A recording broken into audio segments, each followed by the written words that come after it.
Hi friends, நம்ம மாடி தோட்டத்துக்கு வந்தாச்சு.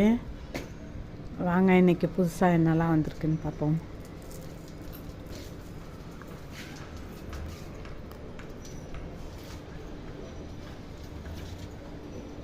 வெங்காயம் பாருங்கள், நல்லா வளர்ந்துருக்கு.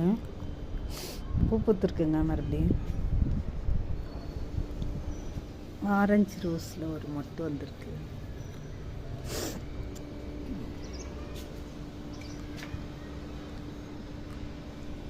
ரெட் ரோஸ் மொட்டு வச்சுருக்கு.